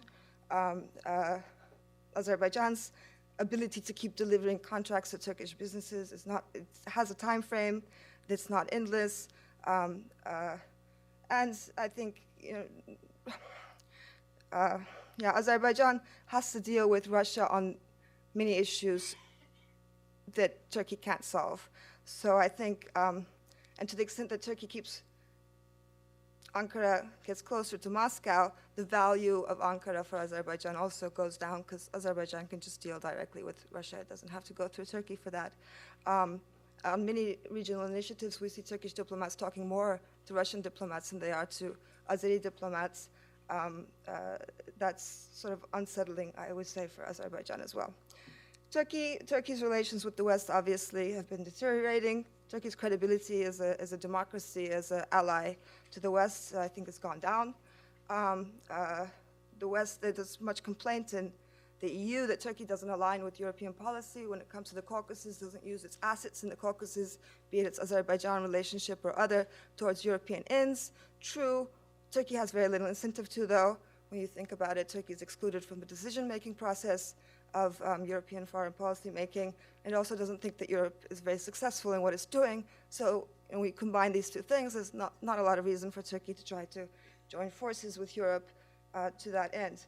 I think Turkey is also losing ground in Baku in some ways. The pro-Russia factions in Baku seem to be getting stronger. There are the purging of the Gülen movement representatives, so-called representatives in Baku, left a gap in Turkey's soft power that I don't think has been filled yet. And ultimately, Turkey's not able to solve or aid Azerbaijan very much on the Karabakh front. All Turkey can really do is stand still, not open its border. From Azerbaijan's perspective, all Turkey can do. Another thing it can do is talk in the international arena about how Azerbaijan has been wronged. Turkey has been doing this, but it hasn't been leading to results. So ultimately, Azerbaijan would be more likely to turn to Russia than to Turkey. Okay, great. I'll try to wrap up. Confidence-building measures I was going to talk about, but I'll keep it very short. People-to-people contacts are important. Reducing the hostility in the discourse is important. Having more meaningful ways to get to know each other and understand each other important. There are a lot of limitations to it, though, with Turkey's border with Armenia closed, Azerbaijan having very little incentive to try to reduce the tension between Azerbaijan and Armenia so that it doesn't look like it's a legitimate status quo is still there. Azerbaijan is very keen on having Karabakhi Azerbaijanis included in the people-to-people contacts. Armenia is against that. I mean, whatever you look at, even if as benign as it looks, one side feels like it's losing ground. Therefore, most of the steps that are on the agenda are not being pursued. Should America try to be more involved? On the one hand, yes, in that you speak to many people from the region, and they say that having no effort even coming from America is leading to a recalibration and leaning on Russia more. On the other hand, if the US does get involved, this could also provoke Russia to assert itself. So I think that's also risky. You see more communication between Turkey and Russia when it comes to Karabakh. I mean, the problem is when you look at we never really talked about the Minsk group, but so yeah, I won't even get into that at all. But to the extent that there are formulas on the table, for example, Armenia's withdrawal from a couple of regions outside on the periphery of Karabakh, and then international security guarantees, the return of Azerbaijani IDPs and whatnot. There are some sort of partial or full resolution ideas on the table. The problem is for Russia to be on board on most of those, it has conditions that include Russian peacekeepers, and if the countries can't work with each other to try to find a solution, they're going to end up having to settle for a solution that is more Russia-imposed or that involves Russia as well. The West may be more willing to let this happen now than it did in the past, whereas, as we talked about yesterday, Gerard,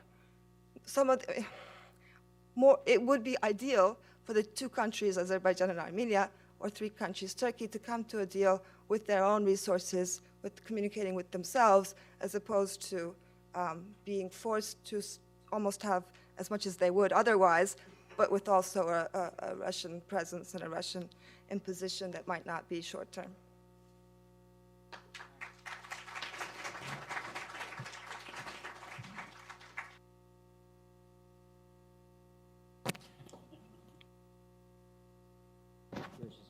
Yeah, thank you. I'll follow Tom's practice from the previous panel and start leading us into the Q&A session for this panel. Maybe while we wait the microphones to be put in place, I'd nevertheless like to inject a positive spin to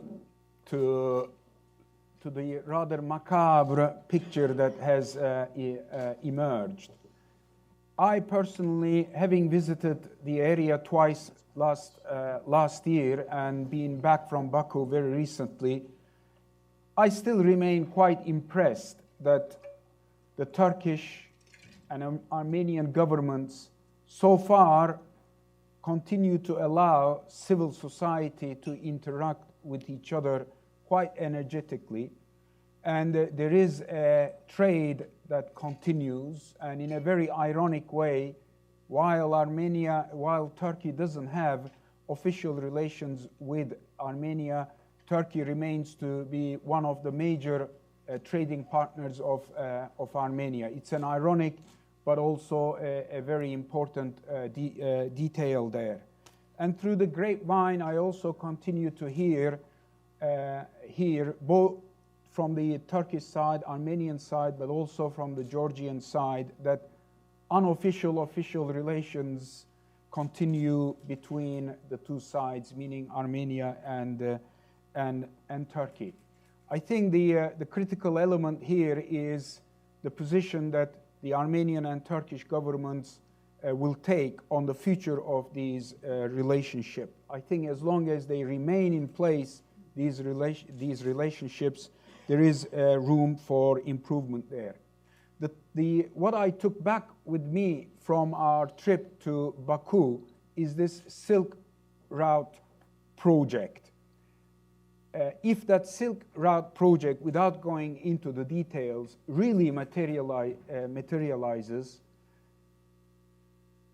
I may be naive and maybe too rational and maybe not making enough allowance for the role of domestic politics and interest groups. But when I look at the 10, 15 years ahead of us, with the caveat that Silk Route does materialize, I cannot see how players in the region are not going to be drawn into this exercise. The cost of sabotaging it would seem to me just too high. And this applies to Azerbaijan itself. Azerbaijan, I was impressed, is channeling really significant funds into realizing this project. And somewhere along the line, there's a contradiction in terms between the amount of funds that is going into there and the effort to create what they call a non-oil sector in the economy, or non-energy sector in the economy, and the hard position that persists towards Armenia and on the question of Nagorno-Karabakh. I would like to conclude these remarks by referring to the questions that Gerard raised at the very end of his presentation, where he called for an exercise to address some of the lessons that ought to be learned from the protocols. I read into it the need maybe of a broader dialogue, even if it's a second track dialogue, with all the parties, and particularly Russia as well. I've already seen a couple of hands that went up and then got discouraged because I opened up my mouth maybe a bit too long. The way I think we'll do this, we'll take 3 questions and then maybe hopefully make another round. I'd like to give priority to people belonging to the other gender there. There are 2 people, all right, you and the lady in front of you, and then we'll take 2 from here. Let's make it 4 questions. Yes, please, but try to be brief, and do please mention who you are. Yeah, we'll come to you too. Hi, my name is Contessa Bourbon from the New York Times. I'd like to ask, how has demand for reparation has progressed? And okay. I'd like to ask Mr. Mithat and Mr. Gerard on the reparation demand. You could pass the micro to the lady in front of you. Yes. Hi, my name is Yelena Kopian. I'm a graduate student at the George Washington University. And I'm glad that Tom brought up the issue of Azerbaijani involvement in non-recognition of the genocide. and the sort of elevation of the Khojaly massacre into the status of genocide and sort of this competition. I mean, I agree. In my experience, I found that Azerbaijanis tend to be the most fervent and enthusiastic opponents of genocide recognition. And I was just hoping that anyone on the panel could sort of, you know, extrapolate on this and help me maybe better understand where it comes from and what their stake in this genocide debate is, and how we can possibly respond to this polarizing influence in a productive way. Thank you. Thanks. Let me take two more from this side, and then we'll go to the other side. Fahrettin and then Sevak, please. Briefly. I'll try to be brief. Thank you very much. My name is Fakhreddin Ismailov. I'm from the Embassy of Azerbaijan. Earlier, Dr. Fiona Hill invited everybody to come to her and complain about the event. If she allows me, I will complain publicly to saying that, to my dismay, these two panels seems to be unbalanced because in the first panel, we had a chorus of the three experts bashing Turkey without having any Turkish perspective being voiced here, and then calling labeling the important part of the Turkish nation as denialist. It's not I don't think that it's for an academician, it's a right way to just brush off any kind of the divergent view. And on the second panel, maybe I have a less complaint, but still Azerbaijan was mentioned several times. But I believe that Brookings could also invite somebody from Azerbaijan to also share Azerbaijan perspective on this matter. But on a larger point of view, I have a problem with the Armenian narrative when it comes to the linkage between events of 1915 and the Karabakh conflict. When Turkey tries to raise this issue, and the Armenian friends, they say there's nothing common. I mean, Turkey has nothing to do with Karabakh issue because it's two different issues. But whenever our Armenian friends they try to talk about 1915, each time they insert some references to Nagorno-Karabakh conflict. Just take a look at the Pan-Armenian declaration on the events of the 15. You will see the declaration glorifies the so-called Artsakh war, which means that its occupation 1/5 of Azerbaijan and the ethnic cleansing against 700,000 people.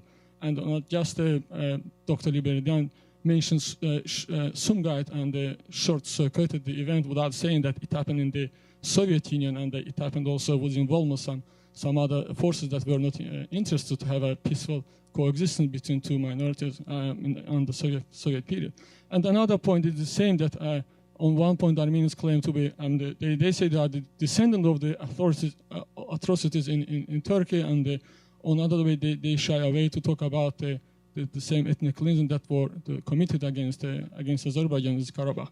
Okay, I will stop here and ask my question. I mean, Brookings was quite vocal about this, bringing to the table this idea of opening the border, and this clearly failed back in 2009 and 10, and sometimes I don't know why, but people hurriedly jump on the blame and putting the blame on Azerbaijan for failure of these protocols. But down the road, there was no guarantee that those protocols will be implemented. And because Azerbaijan was there, the issue was the opening of the border. The reason for the closure of the border wasn't kind of Armenian military action, as mentioned Dr. Kirishchi, but it was a clear occupation and the aggression against Azerbaijan. Whenever you talk about the opening of the border, Azerbaijan's views and the issue of the Nagorno-Karabakh should be duly taken into account, and decoupling those two issues is probably out of the reality at this point.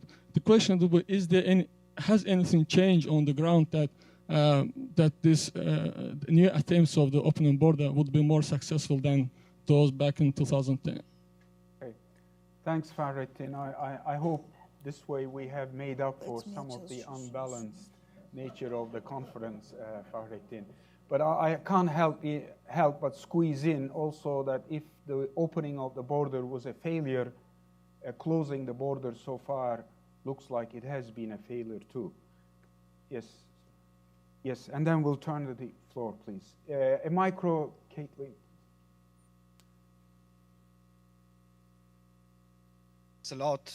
I appreciated all the presentations. I just want to make a comment on Tom's what said about 1948. There Not too long, though. No, it's very short. Actually, there was, how to say, a lot of Azerbaijani population from Soviet Armenia. They forced to leave to Azerbaijan, but it was not a part of the Armenian national project. It was a decision of Joseph Stalin. And the first secretary of the Communist Party of Armenia, Grigor Arutyunov, he flew to Moscow and met Anastas Mikoyan, persuading him to stop this because it can create problems between Armenians and Azeris. So it was a part of the Soviet policy, not an Armenian one. And I have a short question for the speakers from Turkey. There was, for example, a massacre of Baha'is in Iran in the 80s. There are a lot of Iranians now in Iran who are recognizing this as a massacre, but you cannot find among them anyone who is not in opposition to the government. So from this point of view, respecting the victims is a part of an internal Iranian stuff. So can you say, are there any Turks, intellectuals in Turkey who recognize the genocide who are not in opposition to Turkish government? So I want to find out whether it has anything to do with Armenians or it is a part of the internal Turkish political process. I think you're secretly trying to find out which way they're going to vote at the elections in June.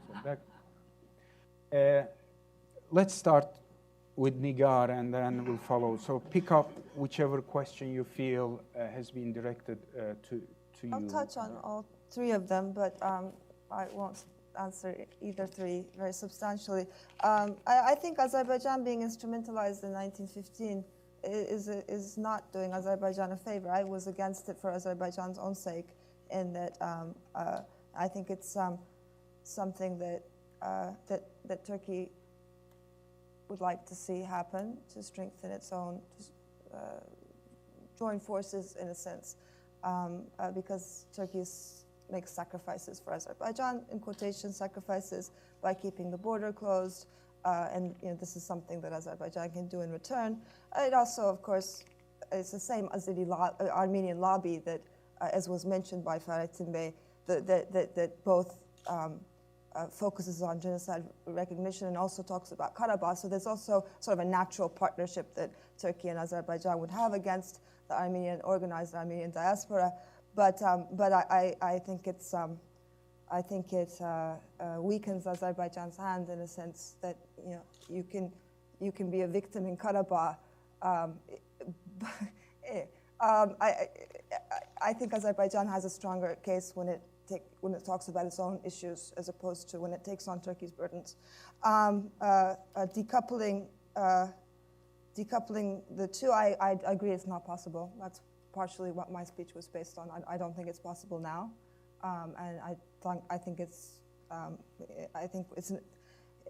trying to create the hope that that's going to happen has been counterproductive in a way. It's led to a lot of disappointments and grievances, and so I think we should be sober about it. Whether we like it or not, whether whomever likes it or not, saying it doesn't exist, that there's no such linkage, is not reflective of the reality on the ground.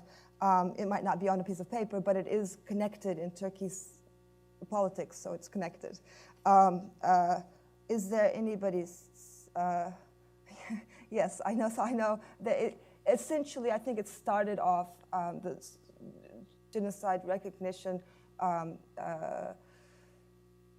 Communities in Turkey were started off as anti-establishment. They were anti-Kemalist, anti-military. So in the roots of it in the 1980s, I would say I can think about the 1980s. In the 1980s, I don't know of very many people who were countering the official narratives, who were not anti-Turkish state. But now it's gotten a little bit more complicated because the people in power are also not the traditional Turkish state establishment, producers of the Kemalist ideology. So I think you have more intermixing now between people who vote for the government or support the government and still have a very different view on Republican history.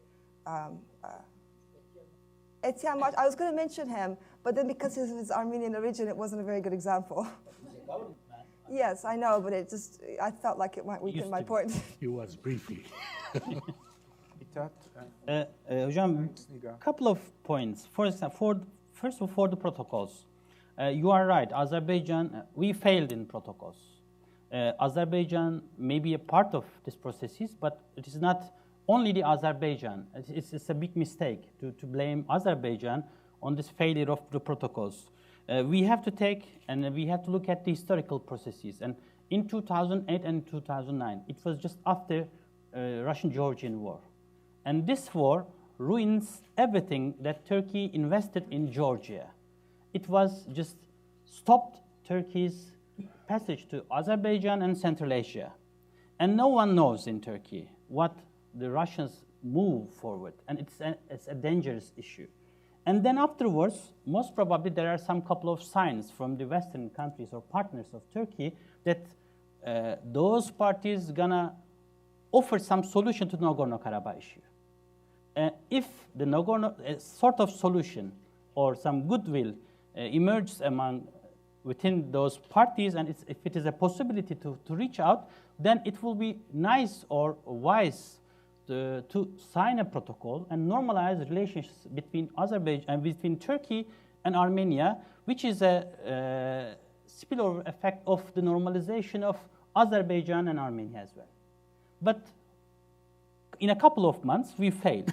And most probably, protocols are very well designed documents, but it was most probably studied by all those previous leaders, politicians of Armenia and Turkey in 1993, 1994.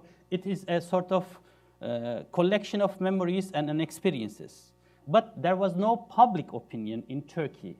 The public opinion has never prepared for such a kind of step. There was no public opinion studies in Azerbaijan as well. And there are some big issues. And I don't know whether it was a possibility within the Armenian community as well. Therefore, without making any preparation, it was bound to fail, and it failed. Documents are still let's say, on the agenda, political agenda, but I don't know how the parties can move forward. And this is a big question mark. And then it's almost impossibility. And for Turks, as you said, I'm just separating Azerbaijanis from the Turks of Turkey. Nagorno-Karabakh is a precondition now for normalization. The president himself mentioned a couple of times. Armenian side needs to take some steps to make Azerbaijan a little bit comfortable. This is in quote. I don't know how and why, but this is the precondition, and that makes everything more complicated, but this is Turkish approach as well. And for this, your question, I read an article a couple of days ago, I think, because I'm reading all those articles. I'm trying to read at least in English, partly in Russian and Turkish on this centennial issue, published in different places. For a poll in Turkey, around 8 to 9% of the population is recognizing themselves as a person genocide. And this is a huge amount of population. But, Armenian issue or this genocide discussion is a tense issue still in Turkey, with an exception of some small groups, nationalists or national nationalists or ulusalcı group. I don't know, how can we translate it? Because there is a political difference between that. Conservative groups and other groups are thinking that there are some massacres, we have some common pain or collective memories, but the genocide as a word is not acceptable. And more than 90% of the population. But this 90% easily discuss what happened in 1915. And they are ready to discuss. Of course, there are some strong groups opposed of it. And last word, demands for reparations, progress. There is no progress because it's unacceptable for the moment. There are many expectations, some billions, and some diaspora groups or lobby groups working in DC or the US, and they are making some calculations, up to $3 billion whatsoever, expecting Turkey to pay some 1 billion. I read some articles that they are expecting Turkey as a gesture to leave Mount Ararat or Ağrı to Armenians, many discussions. And if you put all those discussions, you go nowhere from the Turkish perspective. I don't see any progress because there's no start yet in Turkey. Yes, please, Jared. Beginning with the end there, with regard to the reparations, whether justified or not, the Armenian demands come from institutions, organizations.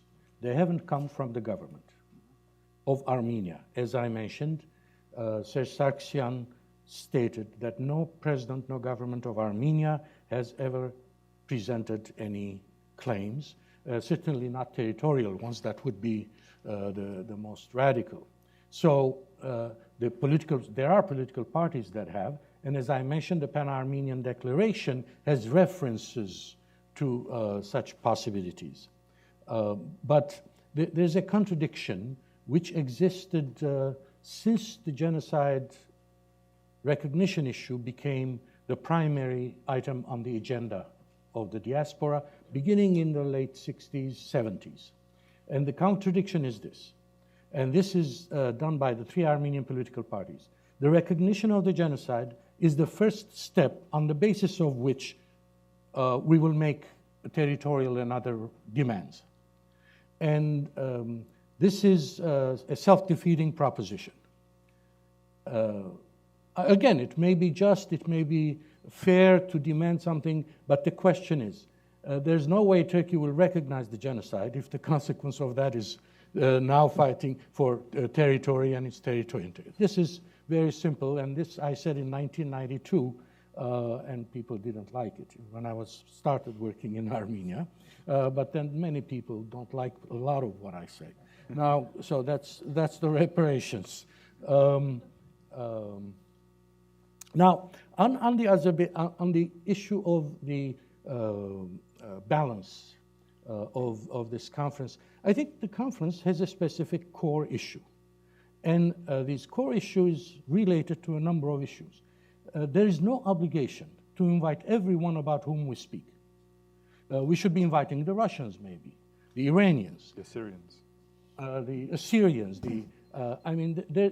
If they're not related directly, you don't invite them. You are most welcome to organize a conference on Hocalı, and I'll be there to support your thesis. I've done it publicly, that there were atrocities committed by Armenians. I have no problem with that. So organize a conference and invite me. As long as I can go by train, although there was a derailment. Anyway, on the border issue, the border has a number of dimensions, but keeping the border closed was very much part of the Azerbaijani strategy in its negotiations with the Armenian side. And that is the strangling of the Armenian economy, because Armenia was able to overcome the blockade that Azerbaijan put in by bypassing Azerbaijan and bringing in its natural gas. But what the border with Turkey could do is much more. And for Azerbaijan, it became a matter of negotiating strategy. If Turkey opened the border, Armenia's economy would have a different future. And that Azerbaijan did not want. And with regard to its role in the protocols, I'm not 100% sure as to what the forces were, but it's very obvious that Azerbaijani officials themselves claimed to have had that influence on Turkey.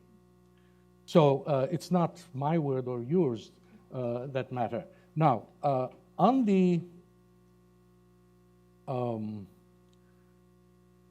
Sumgayit issue, of course it was the USSR that was there in both Armenia and Azerbaijan and Karabakh. But no Azerbaijani official since independence has said there was something wrong that happened there. So and I have asked them, right, Armenians forget Hocalı, Azerbaijanis forget Sumgayit, and Azerbaijanis have said this is a USSR business. But then,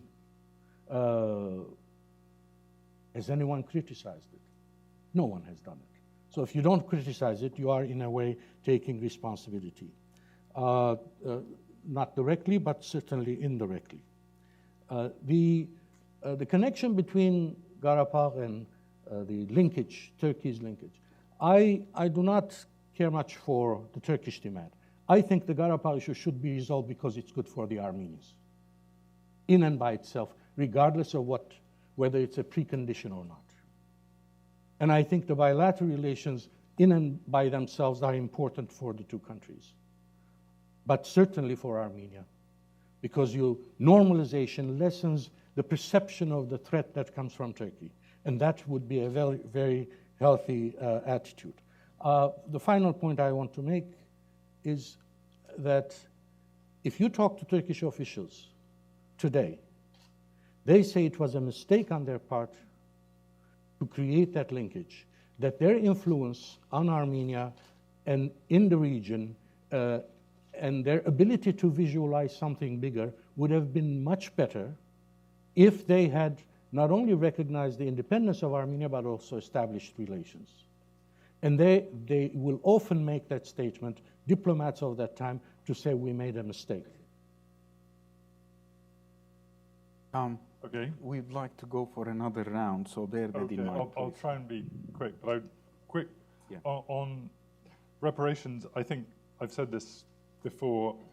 I think it's incredibly difficult to relitigate the First World War 100 years later. I think this is a political issue, and it's bound up with recognition, and the recognition will entail some symbolic or even more than symbolic steps by Turkey, but I think it's a symbolic issue more than it's a legal issue.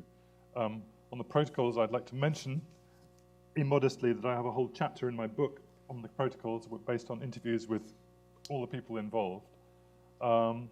It actually started before in 2007. The Armenians and the Turks approached the Swiss in 2007, before the Georgia War. The failure of the protocols, I'd also like to put some blame on Washington, not for, mainly for naivety, that I think it was up to Washington to anticipate that Azerbaijan had a problem that needed addressing, and to think of something to require some kind of deniable non-linkage linkage with the Karabakh issue, in which would probably get a bit less than Baku wanted and a bit more than Yerevan wanted, in order to get Azerbaijan something out of that process and move it forward. And I absolutely agree with Gerard. If Turkey is on the inside in Armenia, it has more leverage, and that's actually ultimately better for Azerbaijan and for everybody. And finally, on Khojalu, I also happily come to any event that you organize. I've also written about this. That links to the other question, which is, ask a Palestinian about this phenomenon that a victim of a trauma often inflicts trauma on someone else, and it goes down the line, and Azerbaijan is in that sense are the kind of displaced victims of 1915. But I'd also say on Khojaly that Armenians often, when they're denying it, often use very similar arguments, I've written this as well, to the ones they accuse Turks of denying 1915. Well, it was a peaceful relocation in the name of security, and we didn't mean to hurt anyone, and it was all collateral. It's incredibly similar arguments used when Armenians are denying Khojaly to when Turks are denying 1915. Thanks, Tom. I don't mean to hurt anybody, but my boss is signaling that we have to push things along. I'll take, as I promised, 3 questions, quick questions, please, and then we'll turn to the panel for one last time. Yes, please. Thank you. My name is Tanya Kushakchin. I'm the Communications Director for the Armenian Assembly of America. First, I'd like to thank Brookings, Fiona Hill, and for all the panelists for your remarks. I have a quick statement and then a brief question. First of all, my organization was supportive of the protocols. So was the 5 major Armenian American organizations. There was one fringe element that did not support it, but the majority of Armenian Americans, at least from our organization, from the Armenian American perspective, supported the protocols, the opening of the border, and peace between Turks and Armenians. So I wanted to make that point. But going back to the beginning of the protocols, which I think is rooted in the Turkish-Armenian Reconciliation Commission of 2000. And I'd like to hear specifically Mr. Librarian's comments on that. I know you were involved in another workshop in a similar track, but I'd like to hear your comments on TARC, as well as Mithat's comments from a different view, your perspective on, at the time, if you were following it, if you were familiar with it, what you thought, because as we all know, it produced a result. The International Court of Transitional Justice found that the events of 1915 were genocide, and that was a result of TARC, and that was the foundation of the protocol. So I wanted to get your analysis on not only TARC, but maybe some similarities or dissimilarities of the growth of the TARC process in 2000 to the protocols and where we are today. Thank you. Thanks. Yes, ma'am, please. There it is. Yes, Caitlin, thanks. Hi, good afternoon. My name is Nancy Najarian, and I have a question on the role that you folks think civil society might have in some of these issues of closed and open borders. Briefly, I was asked by a nonprofit that was working with, through Baku University, with students from the university who were working on futuristic scenarios for Azerbaijan and the world.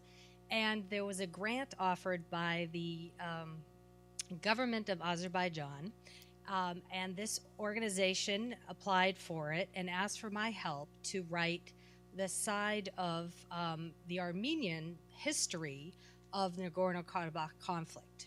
And I saw some of the things that the students from Azerbaijan wrote about how they saw the conflict, and it was the precursor to how could we write some peace scenarios. And unfortunately, the entire grant application was thrown out, despite the fact that this organization was already hired by the University of Baku.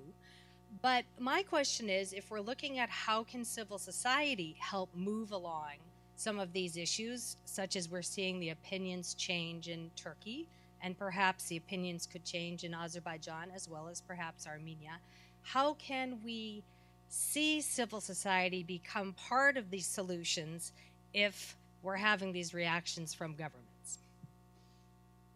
All right. Yes, please, sir.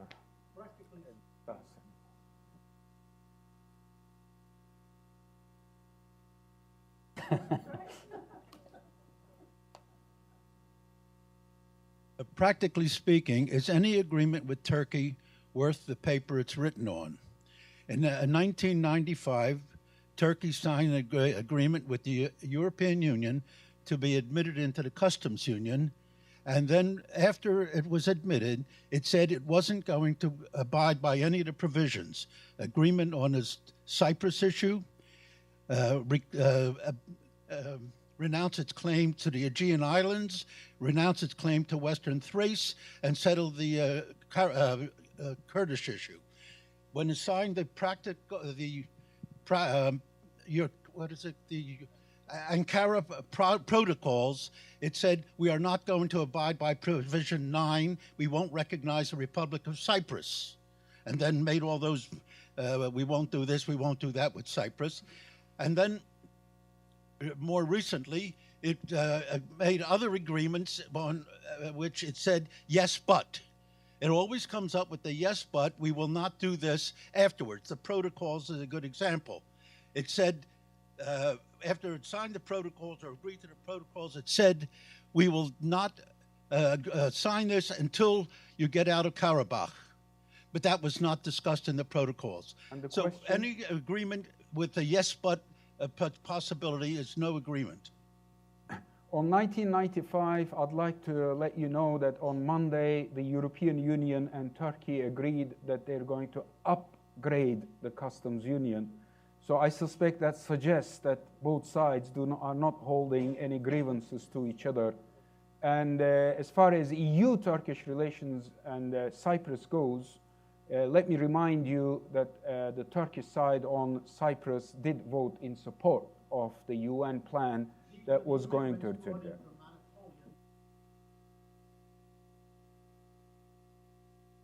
there. Tom, let's start with you. And yeah, I'm only going to answer one question. It's great that you asked about civil society. I do think this is a bright spot that Armenian and Turkish civil society are very strong, that they form links, and they're kind of pioneers, that when the window of opportunity opens, hopefully sooner rather than later, but it could be several years, civil society will have made a much more beneficial environment. And I think that's very positive, Armenia, Turkey, and it's a lesson for Armenia, Azerbaijan, where there isn't that kind of benevolent background, and that's one reason why the political leaders are kind of hostage to much more hardline positions. A couple of questions. The TARC, Mr. Buchakjian, I was not involved in that. I think it was a good thing they didn't ask me to get involved, because I didn't think it was the right way to proceed. It was both government representatives who denied that they had representatives. So that uncertainty, I think, was a problem. Whether it did some good or not, I don't know yet. There was a legal opinion they asked whether this was genocide or not from an independent outfit, and they said yes, but Turkey has no current responsibilities.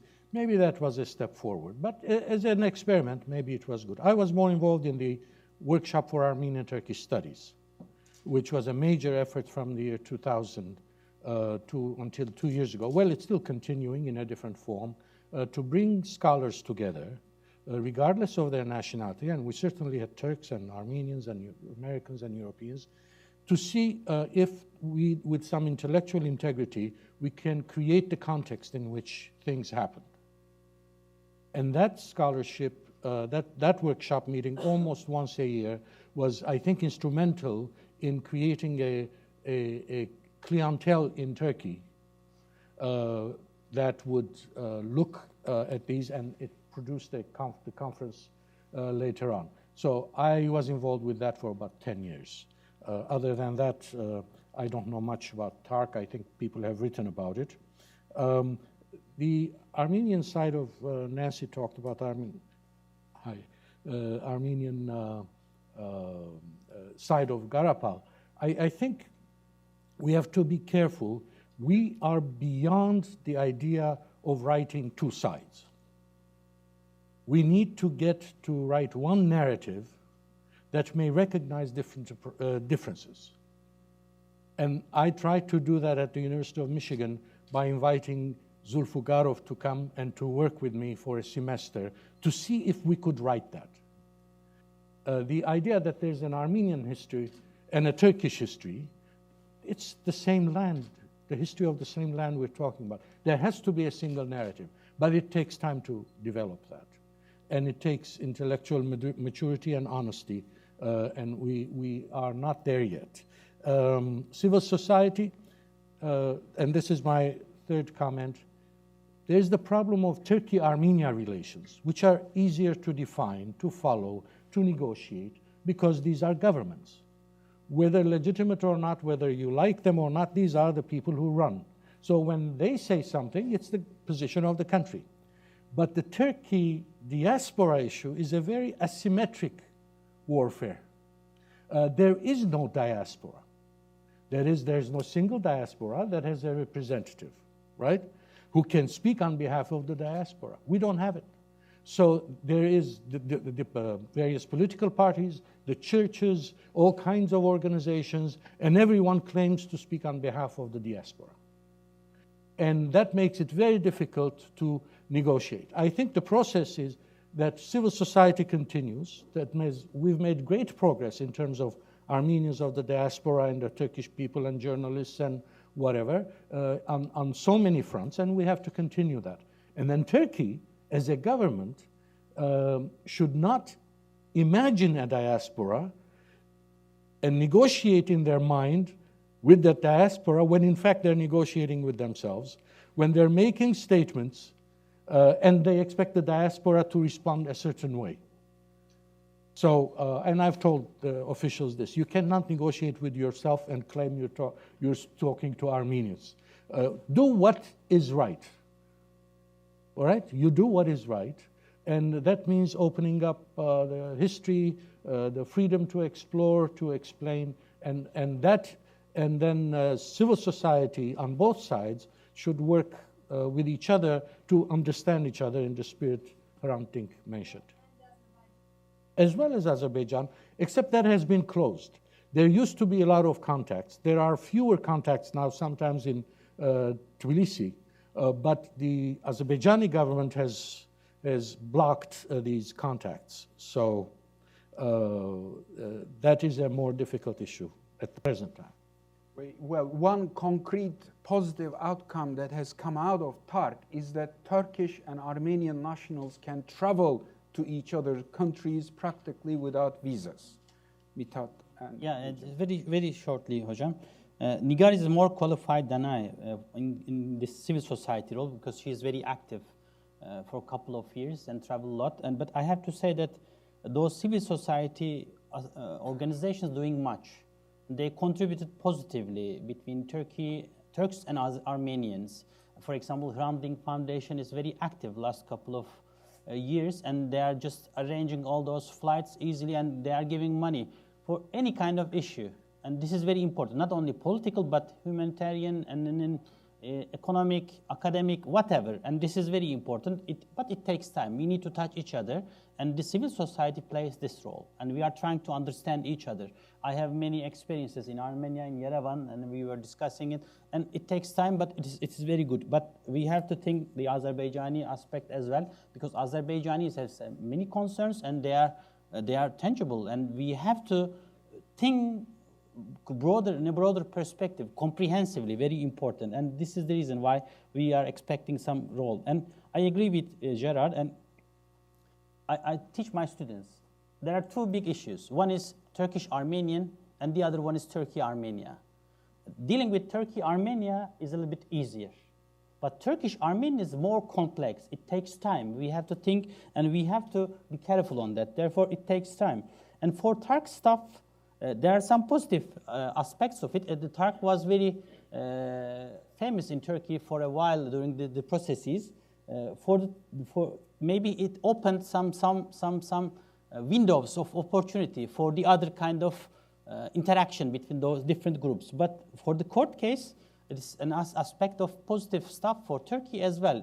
It says genocide maybe, but under some conditions, and it's a bit complicated, and there are a couple of other international court decisions, and they refused in all those international courts that this is not genocide, but we have to think and we have to work on. Therefore, we have time to understand these legal and international aspects of the discussion.